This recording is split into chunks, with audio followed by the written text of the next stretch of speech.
Si Kong Zhen berdiri kokoh dan tidak bergerak, seperti dewa iblis yang berdiri tegak di langit, berdiri dengan bangga di kehampaan dengan mata menghina. Di seberangnya, pelindung Xuandi melangkah mundur, matanya ketakutan. Sulit mempercayainya. Dia benar-benar kalah.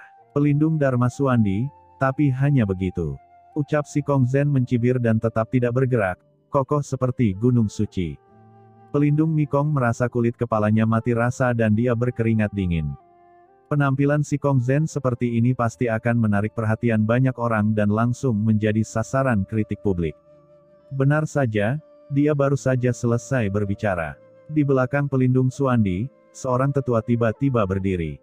Huff, yang mulia memiliki nada yang sombong. Pelindung Mikong, di mana Anda menemukan orang ini? Mengapa saya belum pernah melihat orang ini sebelumnya? Anda membuat omong kosong seperti itu di sekte suci Linyuan saya. Muridmu yang mana-mana dari sekte suci Linyuan saya. Ini adalah pria parubaya dengan alis seperti pedang, sosoknya tinggi dan lurus, seperti tombak dan tiang surga, dan tulang punggung yang menjulang ke langit seperti naga besar, berdiri dengan bangga di langit dan berkata dengan dingin. Ya, pelindung Mikong, siapa orang ini? Kapan master tertinggi seperti itu muncul di sekte suci Linyuan kita? Dan saya belum pernah melihatnya sebelumnya. Jadi ini sangat mencurigakan. Pelindung Mikong, katakan padaku, siapa orang ini? Ucap semua tetua mengerutkan kening dan berkata dengan suara yang dalam. Bahkan beberapa tetua yang tidak memusuhi pelindung Mikong mengerutkan kening dan memandang dengan serius. Pelindung Mikong berkata, orang ini adalah teman baik saya dan memiliki hubungan baik dengan saya. Dia baru saja bergabung dengan sekte suci Linyuan belum lama ini. Wajar jika Anda tidak mengetahuinya. Apa, temanmu? Ucap banyak pria kuat yang bingung. Huff, ini benua Heiyu, bukan benua gelap. Ada begitu banyak master tertinggi. Hampir semua dari kita pernah mendengarnya. Saya tidak tahu siapa nama orang ini. Sebutkan namanya. Saya khawatir kita semua pernah mendengarnya. Ucap tetua parubaya dengan suara yang dalam. Pelindung Mikong mengerutkan kening, merasa gugup. Untuk sesaat, punggung pelindung Mikong meneteskan keringat dingin. Melihat ini, mata pelindung Xuandi menyipit, dan dia berkata dengan keras, wakil ketua sekte Gusuye, semuanya, pelindung Mikong benar-benar mencurigakan. Saya kenal banyak master tertinggi di benua Heiyu, tetapi orang ini belum pernah kita lihat sebelumnya. Muncul begitu tiba-tiba di sekte suci Linyuan kita, ini benar-benar aneh. Mengapa Anda tidak mengambil tindakan bersama untuk menangkap orang ini dan melihat apakah dia memiliki motif tersembunyi? Begitu kata-kata ini keluar, banyak mata tertuju pada si Kong Zhen dengan ekspresi waspada. Wajah pelindung Mikong jelek, dan dia cemas, dan dia mengirimkan transmisi suara ke si Kong Zhen dan Qin Chen. Aduh, kamu, aku sudah bilang jangan tunjukkan kepalamu, tapi kamu bersikeras bergerak. Kalau begitu, apa yang harus aku lakukan? Qin Chen berdiri di samping dan terkekeh, apa yang harus kita lakukan? Si Kong Zhen, dengan status kita, mengapa kita harus menyembunyikannya? Ya tuanku, mendengar perkataan Qin Chen, si Kong Zhen langsung berkata dan mengangguk. Lalu, dia maju selangkah. Hahaha, bukankah kalian semua ingin mengetahui identitas kursi ini? Tidak peduli kalian ingin mengganti nama atau nama belakang kalian, kursi ini, si Kong Zhen, tidak sedikit dari kalian di sini yang mengetahui kursi ini. Begitu kata-kata itu keluar, tubuh si Kong Zhen penuh energi, dan wajahnya tiba-tiba berubah, memperlihatkan wajah aslinya. Pada saat yang sama, di belakangnya, sebuah singgasana muncul, dan dia dengan bangga melangkah maju dan duduk, dengan postur sosok yang mendominasi. Dia adalah penguasa suci tanah suci Sikong, jadi wajar saja dia tidak takut pada siapapun yang hadir. Apa, si Kong Zhen, penguasa tanah suci Sikong, mengapa orang ini ada di sini? Dalam sekejap, banyak orang kuat di seluruh kehampaan terkejut, masing-masing dari mereka menunjukkan kengerian, dan nafas yang mengerikan keluar dari tubuh mereka, dan mereka sangat waspada. Sudah berakhir, sudah berakhir. Gumam pelindung Mikong hanya merasakan kulit kepalanya mati rasa, dan bulu kuduk merinding muncul di sekujur tubuhnya, seolah-olah dia akan pingsan di tempat. Ceroboh. Sangat ceroboh. Mengapa si Kong Zhen mengungkapkan identitasnya? Bukankah ini berarti mencari kematian? Meskipun dia adalah penguasa tanah suci Sikong, dia memiliki kekuatan dan kemampuan yang luar biasa. Tapi ini adalah Sekte Suci Linyuan. Bukankah orang ini takut pelindung Xuandi dan yang lainnya akan mengambil kesempatan ini, mengepungnya di tempat, dan binasa di sini? Pelindung Mikong hanya merasa dia tidak bisa memahaminya dan hatinya dingin. Benar saja, keterkejutan dan kebencian muncul di mata pelindung Xuandi yang ketakutan, dan dia meraung histeris, "Si Kong Zhen, itu kamu, semuanya, kalian semua melihatnya. Saya sudah mengatakan bahwa penjaga Mikong berkolusi dengan tanah suci Sikongmu, sekarang semuanya, apakah Anda masih ragu?" Dia maju selangkah dan berteriak pada pelindung Mikong, "Pelindung Mikong, kamu sangat berani. Sebagai pelindung gerbang suci Linyuan milikku, kamu sebenarnya berkolusi dengan tanah suci Sikong. Semuanya, kenapa kalian tidak bergabung hari ini dan menjatuhkan kedua orang itu?" Niat membunuh kembali muncul pada pelindung Xuandi. "Hahaha, terserah kamu," ucap si Kong Zhen tertawa terbahak-bahak, cahaya dingin muncul di pupil matanya. Dia berdiri dengan bangga, dengan kekuatan suci muncul dari tubuhnya. "Kursi ini telah memberimu kesempatan sebelumnya. Tanpa diduga, kamu tidak tahu bagaimana hidup atau mati. Jika kamu berani bergerak, percaya atau tidak, kursi ini akan langsung membunuhmu." Saat dia berbicara, si Kong Zhen bergerak maju selangkah demi selangkah dengan niat membunuh. "Huff, sombong, si Kong Zhen, ini gerbang suci Linyuan milikku. Meskipun Anda adalah penguasa tanah suci Sikong, tapi kamu begitu sombong di gerbang suci Linyuan milikku. Apakah kamu benar-benar berpikir kamu tidak terkalahkan?" Tiba-tiba, tetua parubaya di samping pelindung Xuandi mengambil langkah maju, matanya dingin dan tegas, dan dengan raungan, aura pembunuh yang mengerikan keluar dari tubuhnya. Dia mengerahkan seluruh kekuatannya dan meninju, langit runtuh dan bumi hancur, seolah-olah bintang di seluruh langit meledak. Pukulan ini adalah gerakan kekuatan supernatural lainnya. Tak disangka, tanpa rasa takut, ia langsung menjabat tangannya ke arah si Kong Zhen. Meskipun si Kong Zhen terkenal, ini adalah Sekte Suci Linyuan. Sebagai sesepuh dari Sekte Suci Linyuan, orang ini tentu saja tidak takut pada si Kong Zhen di markasnya sendiri, dan bahkan mengambil kesempatan ini untuk menyerang si Kong Zhen. "Siapa kamu? Berani menyerang kursi ini?" Keagungan kursi ini tidak bisa dihujat. Menghadapi pukulan pria parubaya yang perkasa ini, si Kong Zhen tampak acuh tak acuh, nafas di tubuhnya melonjak, dan dia meninju seperti guntur. Pukulan si Kong Zhen berisi kekuatan kelas tertinggi jangka menengahnya. Dengan satu pukulan, dia menghancurkan serangan tetua parubaya, dan momentumnya tetap tidak berkurang. Wajah pria parubaya itu berubah, tubuhnya berubah lagi, dan dia melakukan pukulan yang tak terhitung jumlahnya secara berurutan. Cahaya dari setiap pukulan seperti lautan badai, dan itu terus membombardir pukulan si Kong Zhen, dan baru kemudian dia menghancurkan pukulan si Kong Zhen. Tapi pria parubaya itu juga tiba-tiba mundur, dengan kepanikan di matanya. Dia buru-buru menstabilkan sosoknya, dan saat dia sudah stabil, tangan besar si Kong Zhen telah menekannya lagi. "Kamu bajingan kecil, yang tidak tahu bagaimana hidup atau mati, berani tidak menaati keagungan kursi ini, dan berani untuk menghentikanku. Hari ini, bahkan di gerbang suci Linyuan ini, jika aku ingin menghancurkannya, itu sangat mudah dan tidak akan ada yang bisa menghentikannya." Sambil meraung, tangan besar si Kong Zhen langsung menekan ke bawah untuk menjatuhkan pria parubaya itu ke dalam kehampaan. "Si Kong Zhen, kamu terlalu sombong. Ini adalah Sekte Suci Linyuan milikku, bukan tanah suci Sikongmu." Tingkah laku si Kong Zhen saat ini akhirnya membuat marah beberapa orang kuat lainnya dari Sekte Suci Linyuan. Dalam kemarahannya, pelindung Dharma lain terbang. Ini adalah seorang pemuda, berpakaian putih, tapi dia jelas merupakan monster tua yang telah berlatih selama ribuan tahun yang tak terhitung jumlahnya.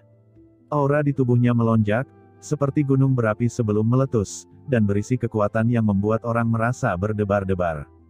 Pria itu meraung, seolah-olah terik matahari berputar di matanya, matahari dan bulan bereinkarnasi, langit dan bumi padam, dan dengan backhand-nya, dia melepaskan kekuatan magis yang gelap. Dalam sekejap, itu seperti terik matahari yang jatuh, bintang-bintang meledak, dan api gelap menyala di kehampaan, menyapu ke arah si Kong Zhen. Hahaha, si Kong Zhen tidak takut dan tertawa.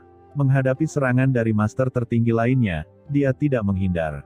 Dia mengambil langkah maju lagi, Tangannya berubah menjadi jari pedang, dan dia melakukan tendangan voli. Energi pedang gelap yang mengandung kekuatan surgawi yang cemerlang membumbung ke langit, tak tertandingi dan momentumnya luar biasa. Energi pedang gelap yang mencapai langit memotong api yang bergulung-gulung, kemanapun perginya, apinya hancur dan padam. Langkah kaki Si Kong Zen seperti nada desakan, seperti kedatangan dewa kematian.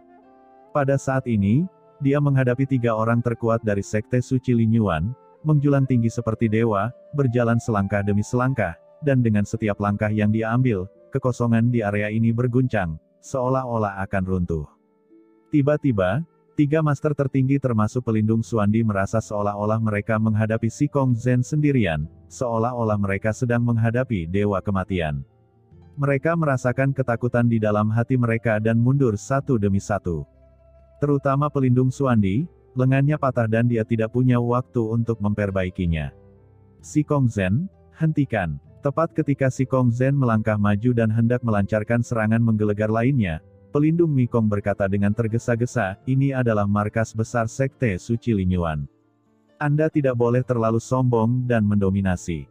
Jika Anda membunuh yang tertinggi dari gerbang suci Lin Yuan saya di sini, Anda akan sepenuhnya bermusuhan dengan gerbang suci Lin Yuan saya, dan Anda tidak akan lolos dari kematian ketika saatnya tiba. Master tertinggi yang tersisa, menghadapi kekuatan medan, mereka mau tidak mau ingin mengambil tindakan pada saat ini, tetapi mereka terkejut ketika mendengar kata-kata pelindung Mikong. Tubuh Si Kong Zen bergetar, dan asal-usulnya menyusut. Segera, pelindung Suandi, Tetua Agung Parubaya, dan pelindung muda semuanya merasa kewalahan, dan semuanya tersentak dan mundur. Namun Si Kong Zen melangkah mundur di hadapan pelindung Mikong. Dalam sekejap, tubuh dan nafasnya jauh lebih tinggi dari pelindung Mikong. Ia duduk di singgasana, sosoknya menjulang tinggi, seperti dewa, mendominasi dan tak tertandingi. Begitu dia berhenti, situasinya tenang dan tidak ada niat membunuh, tetapi cara yang mengejutkan telah terukir dalam di benak setiap orang yang hadir. Semua orang terkejut. Si Kong Zen menyerang berturut-turut dengan 3 pukulan dan 2 tendangan, membuat pelindung Suandi terluka parah, memaksa Penatua Xingmi dan pelindung Xiuyi mundur. Langit runtuh dan darah mengalir seperti sungai. Seperti yang diharapkan dari penguasa tanah suci Si Kong, dia tidak tertandingi dan mendominasi, dan kekuatannya tidak dapat dihentikan. Tertinggi jangka menengah, apakah ini kekuatan tertinggi jangka menengah? Pantas saja dia berani menerobos gerbang suci Lin Yuan. Tanah suci Si Kong dan gerbang suci Lin Yuan kita adalah salah satu dari 3 kekuatan teratas. Wajar jika Si Kong Zen memiliki kemampuan seperti itu. Namun, orang ini terlalu merajalela dan berani menerobos markas gerbang suci Lin Yuan kita. Cepat atau lambat, dia akan mati di sini. Satu demi satu, pikiran spiritual ditransmisikan satu sama lain. Para master dari Sekte Suci Lin Yuan di kehampaan semua membicarakannya, mata mereka berkedip, dan pikiran mereka terus mengalir. Hanya wakil ketua Sekte Gu Suye yang menatap Si Kong Zen dengan matanya, menunjukkan martabat dan kekejaman, dan dia tidak tahu apa yang dia pikirkan. Beberapa saat tadi hanyalah pemanasan. Saya telah mendengar apa yang Anda katakan sebelumnya. Itu untuk membahas bagaimana Sekte Suci Lin Yuan Anda akan bergaul dengan Tanah Suci Si Kong dan Sekte Kaisar Sihen. Tidak apa-apa, sekarang saya di sini, mari kita bahas baik-baik.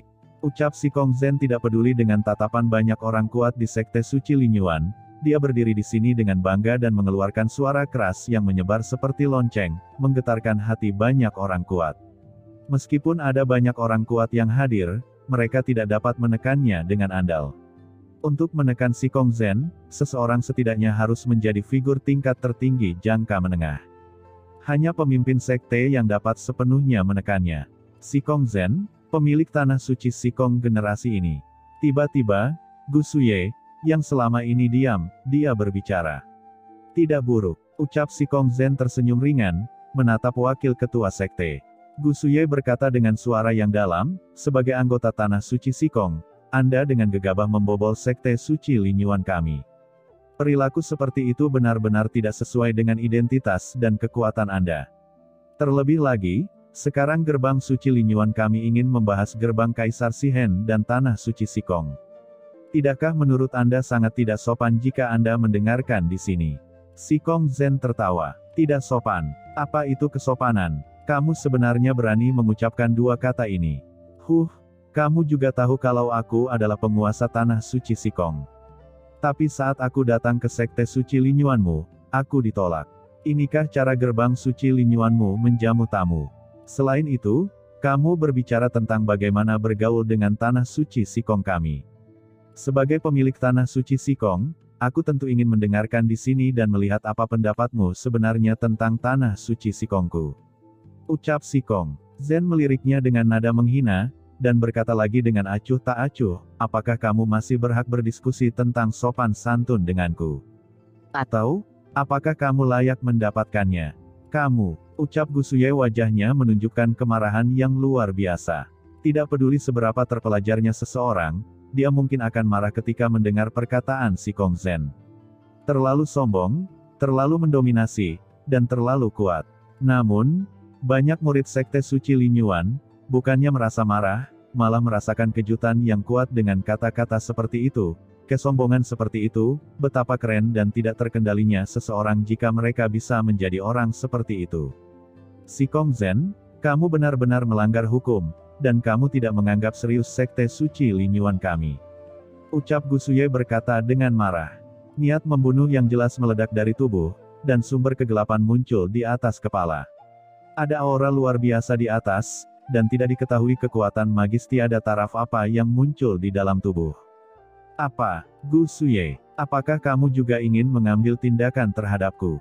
Ucap si Kong Zhen sangat mendominasi dan mencibir lagi, kamu hanyalah wakil pemimpin dari sekte suci Linyuan, dan kamu juga seorang pensiunan wakil sekte. Jika kamu ingin mengatakannya dengan baik, aku akan memanggilmu wakil pemimpin sekte. Jika kamu ingin mengatakannya dengan buruk, kamu pikir kamu ini siapa? Kamu hanya orang yang tertutup. Tidakkah menurutmu konyol tetap mengasingkan diri di kedalaman ruang dan waktu dan keluar untuk mempermalukan orang lain? Sambil meraung, si Kong Zhen langsung berdiri, dan sumber kegelapan di tubuhnya meledak. Bahkan jika kamu, master dari sekte suci Linyuan, harus berbicara dengan baik di hadapanku, siapa kamu? Ucap si Kong Zhen berbicara langsung dan tidak menunjukkan belas kasihan. Dengan sekilas, dia dapat mengetahui pemikiran seperti apa di antara orang-orang yang hadir. Dari sikap sebelumnya, terlihat jelas bahwa Gusuye dan pelindung Xuandi berada dalam kelompok yang sama. Mereka mengincar pelindung Mikong untuk mempermalukan tanah suci Sikongnya. Tentu saja, si Kong Zhen tidak akan bersikap sopan kepada orang ini dan akan langsung menyerang prestisenya di sekte suci Linyuan. Si Kong Zhen berkata dengan tenang, Gusuye, aku punya nasihat untukmu. Karena kamu sudah pensiun, jangan keluar dan melompat-lompat. Adalah hal yang baik untuk menjaga hidupmu dengan baik. Jika tidak, jika kamu tanpa sengaja melanggar sila, kamu akan menjadi setengah orang yang masuk ke dalam peti mati. Mengapa repot-repot begitu bersemangat mencari kematian? Ucap si Kong Zhen mencibir. Lancang, si Kong Zhen. Meskipun kamu adalah penguasa tanah suci Sikong dan memiliki status bangsawan, ini adalah sekte suci Linyuan milikku. Beraninya kamu berbicara dengan wakil master sekte Gusuye seperti ini. Kamu sendirian, tidak peduli seberapa kuat dirimu, kamu tidak tahu bagaimana menahan diri di sekte suci Linyuan kami. Kesombongan pasti akan membawa kematian. Tiba-tiba, di bawah Gusuye, seorang penguasa di atas tahta berdiri, tubuhnya seperti menara besi, dan ada lingkaran bayangan ganda di pupilnya, lapis demi lapis, dan dengan setiap gerakan tubuhnya, seolah-olah dunia penuh dengan mata gelap, melihat semua ilusi. Penatua Qianyan, ucap pelindung Mikong segera menyampaikan pemikiran spiritualnya kepada si Kong Zhen, ini adalah salah satu tetua dari sekte suci Linyuan kami, penatua bermata seribu, dengan kekuatan besar. Dan dia memiliki hubungan yang tidak terpisahkan dengan wakil Master Gusuye. Putranya, yang sedang berkultivasi bawah gerbang Gusuye pada tahun-tahun itu. Ucap pelindung Mikong mentransmisikan suara kepada si Kong Zhen. Penatua mata seribu. Jadi bagaimana jika aku sendirian? Adakah di antara kalian yang masih bisa menduduki kursi ini? Soal kesombongan, itu perasaan kalian sendiri. Semut hanya akan menganggap naga itu sombong, padahal naga dan semut itu adalah makhluk dari dua dunia, bagaimana bisa meremehkan semut? Ini sangat konyol, Aku ingin melihat metode kematian seperti apa aku di sini. Bisakah kamu memastikan kursi ini mati? Kalau begitu coba lihat bagaimana kamu membuat kursi ini mati, atau kamu yang mati. Ucap Si Kong Zen tertawa terbahak-bahak, dengan arogansi yang tak terbatas, tubuhnya menghilang dengan suara mendesing. Segera, dengan keras, tahta tetua bermata seribu mulai runtuh, dan hanya Si Kong Zen yang tersisa di dunia, menjulang tinggi di atas dunia, tirani dan tak tertandingi, berguling ke arahnya. Di bawah pukulan ini, dunia meledak, semuanya kembali ke ketiadaan, sumber kegelapan runtuh, dan aura kehancuran ada di mana-mana, memberinya ilusi bahwa dia akan diledakkan di tempat dalam sekejap. Ini adalah kekuatan magis Si Kong Zen, penghancuran kehampaan. Penatua Qianyan sangat sedih hingga dia ingin muntah darah. Tubuhnya sangat tertekan dan dia ingin melarikan diri dari sini, tetapi dia tidak bisa bergerak apapun yang terjadi. Sangat sulit bahkan untuk mengangkat satu jari pun. Dia mengeluarkan raungan marah, mengangkat lengannya sekuat yang dia bisa, dan meledakkannya dengan gerakan kekuatan supernatural, tapi semua itu sia-sia saat menghadapi serangan Si Kong Zen. Ribuan mata, teriak Penatua Qianyan tiba-tiba mengertakkan giginya, dan asal-usulnya terbakar. Asal-usul yang tak terbatas terbakar dengan cepat, 1/10.000, 1/1000, 1/100, 1/10. Sumber pembakaran yang bergulir terus-menerus menghabiskan sumber yang telah dia tanam selama ratusan juta tahun. Pada saat ini, Penatua Qianyan tidak lagi terlalu peduli. Dia hanya bisa menggunakan kekuatan terkuatnya. Adapun hilangnya sumbernya, dia tidak bisa mengendalikannya sepenuhnya. Satu demi satu, pupil matanya melayang di antara langit dan bumi, padat dan meluap-luap. Aura seperti itu terlalu agung dan sombong, seperti ratusan juta binatang raksasa gelap yang menatap Si Kong Zen, yang sangat menakutkan. Penatua Qianyan meraung, dan semburan cahaya pupil keluar. Cahaya pupil apapun sudah cukup untuk membuat jurang panjang keluar dari kehampaan. Gerakan Penatua Qianyan diluncurkan dengan segala cara, dan sumber dari tubuhnya terbakar habis-habisan, bertabrakan dengan serangan Si Kong Zen, dan ledakan yang menakjubkan terdengar. Beberapa area di sekitarnya langsung dimusnahkan, dan bahkan kekosongan pun terhapus, membentuk pemandangan yang aneh. Itu sebenarnya adalah kekuatan magis tertinggi dari Penatua Qianyan, dan dengan membakar sumber di dalam tubuh, itu meledak dengan serangan terkuat. Pukulan seperti itu cukup untuk menghancurkan dunia. Kekuatan magis ribuan mata dari Penatua Qianyan mengandung ribuan prinsip. Ini adalah kekuatan magis yang hanya dapat ditampilkan setelah menguasai cara gelap hingga ekstrim. Setelah gerakan ini digunakan, dunia akan hancur. Siapa di dunia ini yang bisa menghentikannya? Saya khawatir Si Kong Zen tidak akan beruntung. Serangan dari Penatua Qianyan tidak hanya mengandung sumber kegelapan dan serangan Dao, tetapi juga serangan jiwa yang menakutkan. Bahkan jika tingkat kultivasi Si Kong Zen lebih tinggi dari Penatua Qianyan, di bawah pukulan ini, pasti sulit untuk melawan, jiwanya akan terluka. Antara langit dan bumi, bisikan terus terdengar, padat, dan terus-menerus ditransmisikan. Hahaha, ribuan mata dan ribuan pupil, 10.000 cara kematian. Kekuatan supernatural macam apa ini, dan tidak ada yang istimewa. Yang disebut 10.000 cara hanyalah beberapa cara kecil. Tidak ada gunanya disebutkan, dan itu tidak dapat menggoyahkan kekuatan kursi ini. Hari ini akan aku tunjukkan jalan yang sebenarnya. Tiba-tiba, suara Si Kong Zen terdengar lagi, hancurkan untukku. Jalan besar kekuatan supernatural yang menjulang ke langit menyapu sekeliling, tubuh Si Kong Zen bergetar, dan hantu binatang purba yang gelap muncul kembali di tubuhnya, segera meledakkan semua pupil di langit.